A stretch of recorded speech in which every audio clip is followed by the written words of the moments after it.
So I'm going to talk about another one called Closet Tools. So Closet Tools is kind of similar to Key Values, and that what I like about it is that it's a very prototypical indie hacker story. The founder, his name is Jordan O'Connor. He, again, doesn't have any co-founders, didn't have any investors, doesn't have any employees, just one guy in his pajamas building this app. And he also, came from sort of an underdog background where he had tens of thousands of dollars in student debt. He was married, he had kids, he had a full-time job. He just didn't have a lot of time. And at a certain point, he was like, this is crazy. Like, I've got to dig myself out of this hole. And so he just started waking up a few hours before his family every single morning and just learning web development. And he would learn by like reading tutorials and taking courses and then just going out and trying to help people. And for 3 years, he didn't make a single dime. He would just wake up early and build things online to help people who needed help. And sort of the last person who needed his help was his wife. She was selling her clothes on this platform called Poshmark. Not sure if you're aware of it, but you can basically sell your used clothes to other people. And she was like, this just takes forever. I have to share my closet on Poshmark to my feed. And he's like, well, I can automate this. I'm a web developer now. Let me look at it. And so he automated it, and one thing led to another. And eventually created this business that's making him $40,000 a month in revenue, pretty much all profit. He has pretty much no expenses from all of these like Poshmark fanatics who love using this tool that makes them more productive. And what I love about it is that essentially Poshmark itself is like creating a sort of widening the top of the funnel of entrepreneurs by allowing people who don't really want to learn to create anything to build an online business of their own. And then what Jordan's doing is he's coming in and he's building a tool to support the people on this platform. And it's not even like an officially supported tool. Like Poshmark doesn't have an app store. They don't have an API. He just sort of hacked this together and people are using his tool to make more money. And so I love this pattern of people looking at these platforms that are helping other people succeed and building tools for them, whether it's YouTube or OnlyFans or Twitch.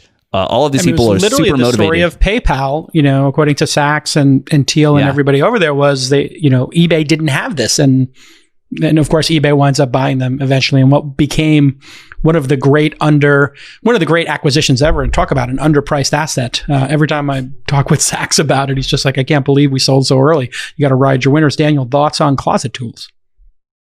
What I love is to kind of pull up your bootstraps and figured out how to code and made a business like all on your own by waking up a couple hours early. Very much the Jocko Willink energy of just apply to the internet, which I think is great. I also think to me, it's awesome that the internet is big enough that we can support, like a browser extension can support an individual. Because, like the common venture bet, Honey acquisition aside is like a browser extension. Who would care? But the internet is so big now. And by the way, it'll still double. We still have 3 billion people that aren't on it. You can build a browser extension and you can live off that. And I don't know, I just think that's awesome. To me, it's really exciting to think about the fact that there will literally be 10 million of these in our lifetime. People who just figure out how to code, and I don't know. So it's not particularly intellectual of a comment, but it's just enthusiastic. That's my contribution. There's a lot of these very profitable browser extensions. Like I talked to Aleem Mawani who runs Streak, which is kind of like a CRM that sits in your inbox. Yes. And he went through YC, I think, a year after I did, back in 2012. And he's grown the company to many millions in revenue, very profitable, with a pretty decent sized team. And again, just like a browser extension, which, 5-10 years ago, you wouldn't imagine anybody paying any amount of money for. I pay for, I think, 3 or 4 different browser extensions. Grammarly, which I experienced mostly through a browser extension.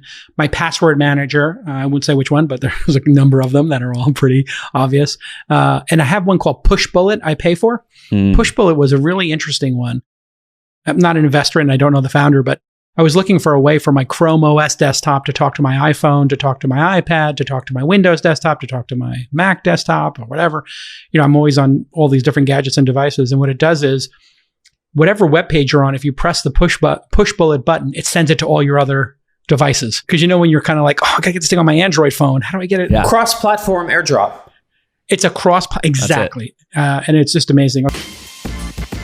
Last year alone, false declines cost the US, UK, French, and German markets over $20 billion with a B. False declines are what happens when an online purchase is declined when it should have been accepted. This is something that anybody who's running an e-commerce company knows about. And that's why if your business takes payments online, you need to check out Checkout.com. Right, a great domain name, checkout.com. They de-silo the payment process. Their modular cloud payment platform is ideal for businesses looking to delight customers and unlock new revenue streams. Checkout.com will give you the insights you need so you can optimize your customer experience, get more out of every transaction, and gain a granular understanding of how cash flows in and out of your business. And with Checkout.com, your business can innovate, adapt to your markets, create outstanding customer experiences, and make smarter financial decisions faster.